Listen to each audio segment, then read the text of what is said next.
नमस्कार, मी Sandeep Salunkhe. Live art Konkan YouTube चॅनलमध्ये तुमचं पुन्हा एकदा स्वागत.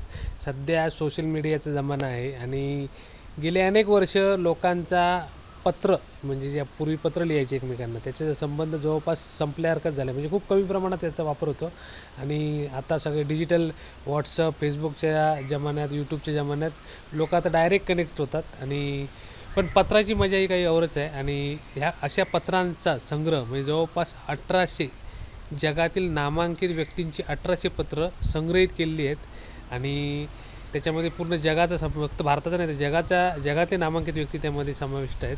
तर अशा त्यांच्या ह्या पत्राचं आणि त्यांचं प्रॉपर म्हणतात ना की त्यांचं हस्ताक्षर कशा प्रकारे आहे आणि अनेक म्हणजे नामांकित व्यक्तींची पत्र आपण बघायला चाललो आहे.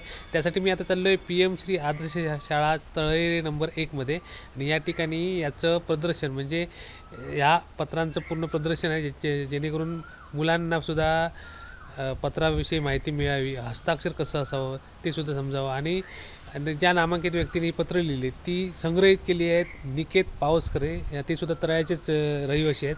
तर आपण त्या ठिकाणी जाऊन बघूया कशाप्रकारे त्यांनी केलेला संग्रह आहे तो. कारण जवळपास 1800+ त्यांच्याकडे पत्र आहेत आणि आताच्या जमान्यात पत्र कोण जवळपास वापर जवळपास कमी होत चालला आहे पत्राचा. आणि त्यांच्याकडे अशा काही व्यक्ती आहेत ज्या आज हयातसुद्धा नाही आहेत, म्हणजे त्यांची हस्ताक्षरं त्यांनी जपून ठेवली आहेत.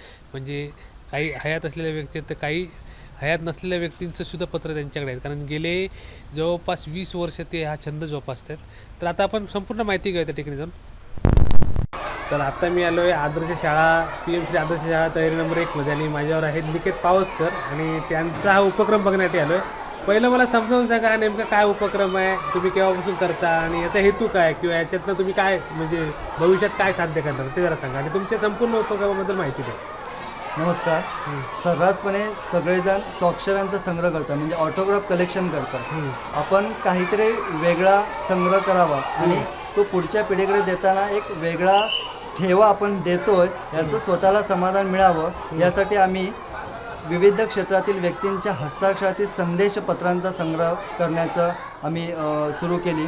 आणि या संग्रहाला आत्ता 20 वर्ष झाली म्हणजे 2005 सालापासून या संग्रहाला सुरुवात झाली. या संग्रहात पहिलं पत्र जे आलं ते आपल्या सिंधुदुर्ग सुपुत्र ज्येष्ठ कवी आणि ज्ञानपीठ पुरस्कार विजेते विंदा करंदीकर यांचं. अर्थात त्याही पूर्वी आम्ही वेगवेगळ्या क्षेत्रातील व्यक्तींना पत्र पाठवायचो, त्यांची उत्तरं यायची. पण असा संग्रह करायचा असं कधी आम्हाला सुचलं नव्हतं, ती कल्पनाच डोक्यात कधी आली नाही. परंतु विंदांचे ते पत्र साध्या भारतीय पोस्टकार्डवर आलं आणि त्यावेळी ज्ञानपीठ पुरस्काराच्या निमित्ताने आपल्या सिंधुदुर्ग जिल्ह्यात वेगवेगळे साहित्यिक कार्यक्रम व्हायचे आणि त्या साहित्यिक कार्यक्रमात ते मी पत्र दाखवायचो. अनेकांच्या खूप चांगल्या प्रतिक्रिया यायच्यात की एवढ्या मोठ्या व्यक्तीचे पत्र तुझ्या संग्रह आहे, तू खूप भाग्यवान आहेस. आणि त्यावेळी एक कल्पना सुचली की आपल्या यापूर्वी देखील आपण अनेकांना पत्र पाठवायचो, त्यांची उत्तरं यायची. तर आपण काहीतरी वेगळं करण्यात स्वतःला एक समाधान वाटेल आणि इतरांना देखील ते समाधान आनंद तो वाटता येईल या उद्देशाने वेगवेगळ्या क्षेत्रातील व्यक्तींच्या हस्ताक्षरातील संदेशपत्रांचा संग्रह करण्याचा एक निश्चय केला आणि त्या संग्रहाला सुरुवात झाली. तो प्रवास सुरू झाला आणि या 20 वर्षांच्या कालखंडात सुमारे 1800पेक्षा जास्त व्यक्तींची संदेशपत्रे या संग्रहात आहेत. आणि विशेष असं की विंदा करंदीकरांचं पहिलं पत्र हे भारतीय पोस्टकार्डवर आलं. त्यामुळे आपण या संग्रहाच्या निमित्ताने सगळ्यांना आपण असं आवाहन करतो की भारतीय पोस्टकार्डवर संदेशपत्र लिहून पाठवा. आणि त्याहीपेक्षा वेगळा अभिमान या गोष्टीचा वाटतो की देशातीलच नव्हे तर परदेशातील सुद्धा अगदी जॅकी चेन असतील, आयर्लंडचे पंतप्रधान लिओ वराडकर असतील, वेस्ट ऑस्ट्रेलियाचे प्रीमियर मार्क मॅकगोवन असतील किंवा नोबेल पारितोषिक विजेते अभिजित बॅनर्जी असतील, यासारखे दिग्गजांनी सुद्धा आपल्या भारतीय पोस्टकार्डवर संदेश लिहून या संग्रहासाठी पाठवला. म्हणजेच एकदा आपल्या अक्षरघराला भेट द्यायला सुप्रसिद्ध चित्रकार राज शिंगे सर आलेले आणि त्यांनी म्हटलेलं की ह्या भारतीय पोस्टकार्ड खऱ्या अर्थाने तू आंतरराष्ट्रीय स्तरावर पोचवलेस, कारण परदेशातील देखील व्यक्तींनी या भारतीय पोस्टकार्डाचा सन्मान करत त्या भारतीय पोस्टकार्डवर संदेशपत्र लिहून पाठवलं. ओके, म्हणजे आता जेवढी पत्र तुमच्याकडे आहेत त्यांना तुम्ही पहिल्यांदा पत्र पाठवलं पण त्यांचा रिप्लाय आला असं तुम्ही करेक्ट केलं ना? हो. आता साधारण किती पत्र आहेत तुमच्याकडे सध्या? या संग्रहात आता 1800 विविध क्षेत्रातील व्यक्तींची संदेशपत्र आहे. आणि त्याच्यातले नामांकित व्यक्ती तुम्ही आता मगाशी बोललात ते काही व्यक्ती आणि अजून काही विशेष व्यक्ती आहेत ज्यांची नावं तुम्हाला? देशातील सांगायचं तर लता मंगेशकर असतील, अजय अतुल असतील, विंदा करंदीकर असतील, नागनाथ कोतापल्ले असतील, साहित्य क्षेत्रातील असतील, त्यानंतर राजकीय व्यक्ती आहेत, वेगवेगळ्या क्षेत्रातील खूप व्यक्ती आहेत की इथे तुम्ही पाहू शकता. बरोबर. म्हणजे साहित्यिक आहेत, सामाजिक क्षेत्रातील आहेत, आमचे परिवार आहे. हे तुमचं पहिलं पत्र कुठचं? हे पहिलं पत्र हे पहिलं पत्र विंदा करंदीकर यांचं हस्ताक्षर. हे गृहप्रधान सरांसारखे एक मोठं व्यक्तिमत्व आहे. ओके. आणि तुम्ही प्रत्येकासमोर त्यांचा फोटो पण लावला आहे. म्हणजे ओरिजिनल, सगळं ओरिजिनल आहे ना हे? पत्र ओरिजिनल सगळी पत्र ओरिजिनल आहेत, त्यांची प्रत्यक्ष हस्ताक्षर आहेत. म्हणजे आता याच्यातल्या बहुतेक व्यक्ती हयात नाही, त्यांची सुद्धा तुमच्यामुळे म्हणजे हस्ताक्षर राहिलं. बरोबर. तर अशा प्रकारे 1800 म्हणतो ते 1800+ भरपूर आहेत. आणि याच्यातले विशेष म्हणजे या सगळ्या पत्र तुम्हाला एखादं विशेष पत्र कुठचं वाटलं तर कुठचं आहे का? की सगळेच विशेष आहेत? खरं तर संग्रह आमचा असल्यामुळे ते सगळेच विशेष वाटतात. तरी पण सांगायचं झालं तर या एवढ्या संग्रहामध्ये एक हळवा कोपरा असतो, म्हणजे एक हळवं पत्र असतं. ते म्हणजे आपल्या योगिनीताई तांबेंचं. त्या पूर्णपणे दृष्टीहीन आहेत ओके. आणि वेगवेगळ्या प्रकारच्या 64 प्रकारचे वाद्य वाजवतात. यूट्यूबला तुम्ही जर सर्च केला योगिनी तांबे तर त्यांचं पूर्णपणे त्यांचा मुलाखत, त्यांची बायोडाटा मिळू शकेल. तर आणि महत्त्वाचं म्हणजे त्या लांजा तालुक्यातल्या, म्हणजे आपल्या या इथल्याच आहेत, कोकणातल्याच आहेत. त्यांनी ब्रेल लिपीतलं त्यांनी एक पत्र लिहिलं. म्हणजे या संग्रहामध्ये वेगवेगळ्या 7 भाषांची पत्र आहेत आणि त्यामध्ये ब्रेल लिपीत सुद्धा एकमेव ते पत्र आहे. आणि त्यांनी लिहिताना लिहून दिलं की महिलांचा सन्मान, भारत मातेचा सन्मान. ते मला खऱ्या अर्थाने महत्त्वाचं पत्र वाटतं. हे सगळे म्हणजे इकडे हे बघा, सगळी पत्र आहेत आणि सगळे नामांकित व्यक्तिमत्व आहेत. म्हणजे वेगळ्या क्षेत्रातले आहेत ना, प्रत्येक क्षेत्रात. ॲक्टिंग म्हणजे अभिनेते आहेत, परदेशातले आहेत. हां, हे परदेशातले आहेत. आयर्लंडचे पंतप्रधान लिओ वराडकर, ऑस्ट्रेलियन प्रीमियर बरोबर. त्यांचं हस्ताक्षर आपल्याला बघायला भेटतं इकडे.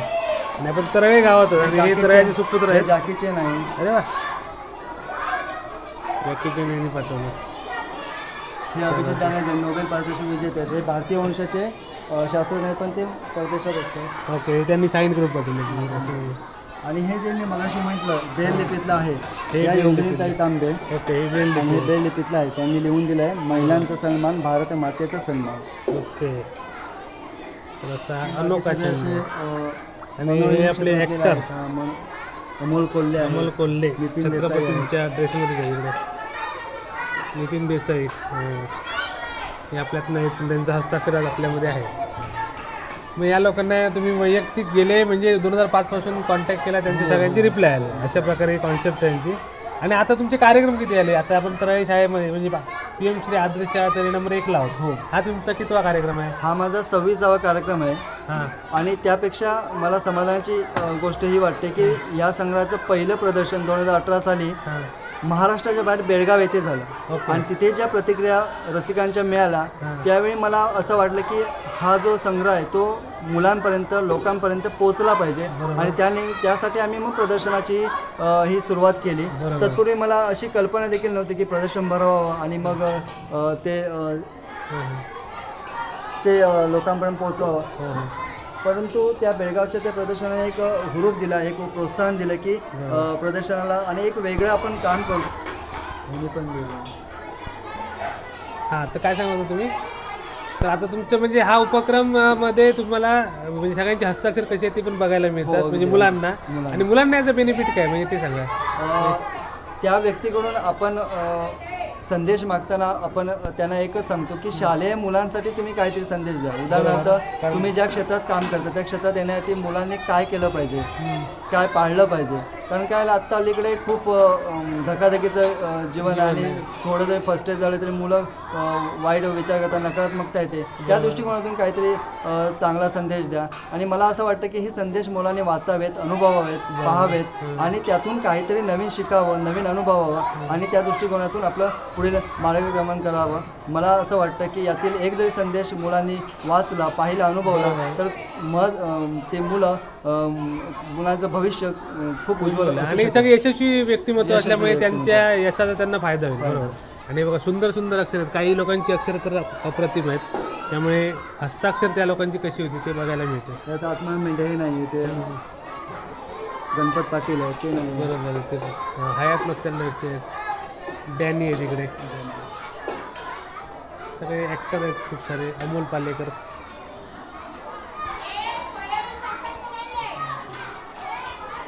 अशा प्रकारे संपूर्ण पत्र मालिका आहे. आणि आज एकच दिवस कार्यक्रम आहे ना? हो, एकच दिवस. ओके ओके ठीक आहे. आणि जर इतर वेळी जर बघायचं असेल सगळा संग्रह तर कुठे यायचं ते सांगा. कोणाला जर हा व्हिडिओ बघून जर संग्रह बघायची इच्छा आली तर कसं भेटायचं तुम्हाला? इतर वेळी जर हा संग्रह पाहायचा जर असेल, हा संग्रह जर तुम्ही कोणाला बघायचा मला असेल संपर्क तर करू कसं शकता. संपर्क करायचं ते सांगा. म्हणजे जर नंतर कोणाला बघायचं असेल तुमचे संपर्क कसा करायचा आणि कुठे बघायचं ते सांगा. नक्कीच. हा संग्रह जर तुम्हाला पाहायचा असेल, अनुभवायचा असेल तर तुम्ही नक्की तळरेक, तालुका कणकवली, जिल्हा सिंधुदुर्ग येथे या. इथे आमचं अक्षरघर आहे. तिथे हे या म्हणजे तुमच्या घरी? हो, म्हणजे माझ्या घरी. इथे तराई स्टँडपासून जवळ आहे हा, तळे स्टँडपासून अगदी जवळ आहे. हां. खाली तुम्हाला फोन नंबर मिळेल. त्या फोन नंबरवर संपर्क साधा आणि तिथे फोन करून या. तुम्हाला या सगळे बघायचं. मान्यवरांचे हस्ताक्षर पाहायला मिळतील. किंबहुना ते जुने लोक आहेत, जुने मान्यवर आहेत, ते तुमच्याशी त्या पत्राच्या माध्यमातून बोलतील एवढं सांगतो. आणि हा जर तुमचं शो अरेंज करायचं असेल तर तुम्ही तिकडे जाऊ शकता. नक्कीच. म्हणजे वेगवेगळ्या ठिकाणी तुम्ही हो. हां आतापर्यंत 25 कार्यक्रम झाले. आता 26वा कार्यक्रम हो आहे. हो हो. अशा प्रकारे तुम्ही यांचंही प्रदर्शन या ठिकाणी ठेवू शकता. आता आपण थोडक्यात बघूया किती पत्र आहेत. खूप सारी पत्र आहेत आणि या ठिकाणी नाना पाटेकर आहेत, नसरुद्दीन शहा आणि श्रीराम लागू यांची पत्र आहेत. इकडची हे सगळे अभिनेते. ही मदर तेरेसा यांची शिष्या, काय नाव यांचं? MC प्रेमा. MC प्रेमा. ओके, हा नाव इथे MC प्रेमा. त्यांचंसुद्धा पत्र आहे. म्हणजे थोडक्यात मदर तेरेसा पण इकडे आहेत. त्यांची शिष्य आहे म्हणजे ते सुद्धा आहेत. जॅकी चॅनचं आपण काही पत्र बघितलं तर अनेक नामांकित व्यक्तिमत्व या ठिकाणी दिसतात आणि प्रत्येकाचे संदेश आहेत. या ठिकाणी आपले कवी आहेत, त्यांनी मस्त नावाची डहाके आणि मस्त संदेश लिहिला. झाड तोडायचं, कापायचं, लगदा करायचा, कागद बनवायचा आणि त्यावर लिहायचं, छापायचं की झाडं वाचू. म्हणजे बरोबर आहे, झाडांची हानी करणं. असे अनेक वेगवेगळे संदेश आहेत. वेगवेगळे काही लोकांची साईन आहे तिकडे. सुंदर संग्रह आपल्याला बघायला मिळालेला आहे. मंगेश पाडगावकरांचं पण इकडे. तर या ठिकाणी अजय अतुल यांचं सुद्धा आहे आणि आनंदजी प्रसिद्ध संगीतकार यांचं सुद्धा पत्र आहे. तसंच खांडेकर यांचं इकडे पत्र आहे.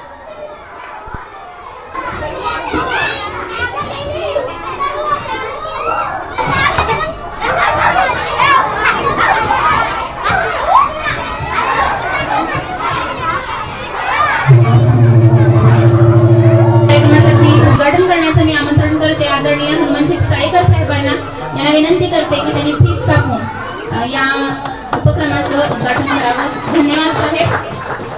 या उपक्रमासाठी उपस्थित आमच्या गावचे सरपंच आदरणीय हनुमानजी काळेकर साहेब, शरदजी वांगणकर, निकेत पावसकर सर, आमच्या शाळेचे मुख्याध्यापक आदरणीय पावसकर सर, आमच्या शाळा व्यवस्थापन समिती उपाध्यक्ष आदरणीय गोसावी मॅडम, पवार मॅडम, त्याचबरोबर सुतार मॅडम, नर मॅडम, शिक्षणप्रेमी या सर्वांचंच, त्याचबरोबर आमच्या शाळेमध्ये उपस्थित असणाऱ्या उपशिक्षिका आदरणीय पिता, शिक्षणप्रेमी सदस्य, पालक इथे उपस्थित आहेत. आपल्या सर्वांच्या उपस्थितीमध्ये या सुंदर अशा अक्षरोत्सव उपक्रमाचं शब्द बोलतात आणि हेच शब्द वेगवेगळ्या लोकांशी आपल्या भावना सुद्धा जोडतात. आपल्याला माणुसकीचं नातं एक तयार करण्याचं सामर्थ्य शब्दांमध्ये असतं आणि या शब्दांशी जोडलेलं नातं निकेतजी पावसकर सर यांनी आपल्या पत्रांच्या संग्रहाच्या माध्यमातून जोपासलेलं आहे. पूर्वीच्या काळामध्ये माणूस जी पत्र पाठवायचा आणि एकमेकांशी सुखदुःखाच्या गोष्टी करायचा,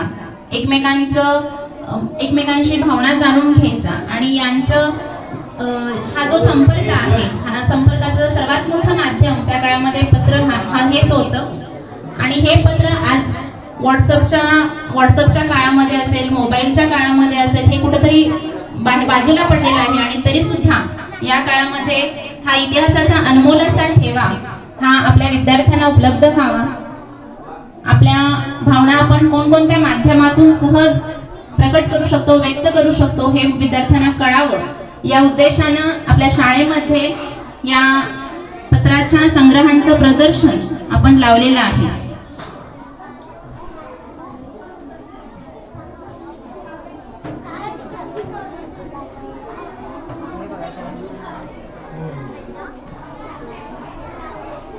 मोहन आगाशेसारखी व्यक्ती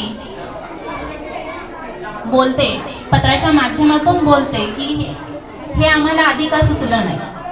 म्हणजे आदरणीय निकेतजी पावसकर यांच्या या संग्रहाचं मोल आपल्याला त्यांच्या अगदी थोड्या शब्दांमध्ये सुद्धा जाणून घेता येतं. म्हणजे इतका सुंदर असा ठेवा हा पत्रांचा, अक्षरांचा आणि वेगवेगळ्या संदेशांचा अनमोल असा ठेवा आपल्याला पत्रमाध्यमांच्या रूपानं इथं आपल्याला बघायला मिळतोय. सर्वांनी टाळ्या वाजवायच्या आहेत.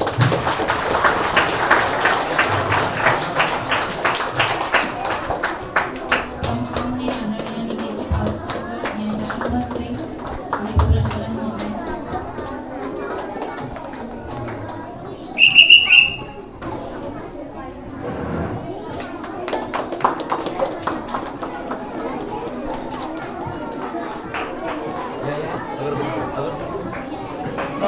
व्यवस्थापन समितीच्या वतीने होत आहे. सर्वांनी टाळ्या वाजवून आपण त्यांचा स्वागत सत्काराचा कार्यक्रम करूया. तर या आपल्या देशातल्या वेगवेगळ्या व्यक्तींशी संपर्क साधताना एक अनुभव असा येतो की आपल्या देशातील अनेक व्यक्ती अशा आहेत की त्यांना खूप वेळा पत्र पाठवावं लागतं. काही व्यक्तींना तर 50-60 वेळा पत्र पाठवलं. या पत्रसंग्रहात जॅकी चेन नावाच्या एका खूप मोठ्या लेखक, दिग्दर्शक, अभिनेता यांचं पत्र आहे. त्यांना मी पहिलं पत्र पाठवलं, त्याचं उत्तर आलं नाही. मग मी पुन्हा 6 महिन्याने पत्र पाठवलं. तर विशेष असं की त्यांचं पहिलं पत्र पाठवलं, त्या पहिल्या पत्राला उत्तर आलं आणि पुन्हा 6 महिन्यानंतर त्या दुसऱ्या पत्राला सुद्धा उत्तर आलं. म्हणजे परदेशात अशा गोष्टींना खूप महत्त्व दिलं जातं. म्हणजे रॉजर फेडरर सारख्या एक जागतिक स्तरावरच्या खेळाडूने पहिल्याच पत्राला उत्तर दिलं. त्यानंतर लिओ वराळकर, आयर्लंडचे पंतप्रधान लिओ वराळकर यांना मी ज्यावेळी भेटलो त्यावेळी त्यांनी कोणत्याही प्रकारचा नकारात्मकता न दाखवता, कोणत्याही प्रकारचा संकोच न करता माझं सगळं म्हणणं ऐकून घेतलं आणि त्यांनी लगेच त्या संदेश पत्रावर, त्या पोस्ट कार्डवर संदेश लिहून दिला. वेस्टर्न ऑस्ट्रेलियाच्या प्रीमियर तर तिथल्या तिथे मला संदेश लिहून दिला. अशा अनेक प्रकारचे महनीय व्यक्तींचे संदेशपत्र या संदेशपत्र संग्रहात आहे. अनेक व्यक्ती अशा आहेत की तुम्हाला माहिती देखील नसतील, परंतु मी ही जी नावं घेतली, माझी अशी अपेक्षा आहे की सगळेजण मोबाईल वापरत असणार. माझी अशी अपेक्षा आहे की या आत्तापर्यंत जी नावं घेतली त्यापैकी अनेक नावं तुम्ही घरी जाऊन सर्च कराल, त्यांची माहिती मिळवाल, त्यांच्याबद्दल सगळं वाचाल आणि काहीतरी वेगळं तुम्ही अनुभवाल एवढी अपेक्षा व्यक्त करतो. आणि मनापासून तुम्ही सुट्टी घेतली, एखाद्याच्या आई वडिलांना लिहिता येत नसेल तर तुम्हाला पत्र लिहिला पाहिजे, सरांना पत्र लिहायचं आहे, सुट्टी का घेतली, बाईची खाली सही पाहिजे. म्हणून पत्र त्याला एक मान असतो पत्राचा. उजव्या कोपऱ्यात आपला ऍड्रेस, समजताय का? उजव्या कोपऱ्यात आपला ऍड्रेस, डाव्या कोपऱ्यात ज्याला ऍड्रेस ज्याला करायचा, सर्वांना अभिमान असला पाहिजे. काय अभिनंदन करा, कारण त्यांनी जो छंद जोपासला. एक मिनिट, तुम्हाला मी सकाळी मुलांना सुद्धा विचारलं तुम्हाला छंद कोणता आहे, तर कुणी आपापल्या परीने सांगितले की मला घड्याळ दिवस करण्याचा छंद आहे. चांगलं आहे. कोण म्हणतो मला सायकल चालवण्याचा छंद आहे. त्याच्या दृष्टीने जो काय छंद आहे म्हणजे त्यांना सुद्धा माहित असेल काय माहिती आपुलकीची भावना, प्रेम एकूण दडलेले असेल. कारण ते पत्र आज पाठवलं तर कमीत कमी यायला महिना 2 महिना, कधी कधी पोस्टमनच्या चुकीमुळे आणि 6 महिने जायचे. जे पहिले आपण पत्र पाठवलंय ते त्याचं उत्तर दुसरं पत्र आलेलं असायचं.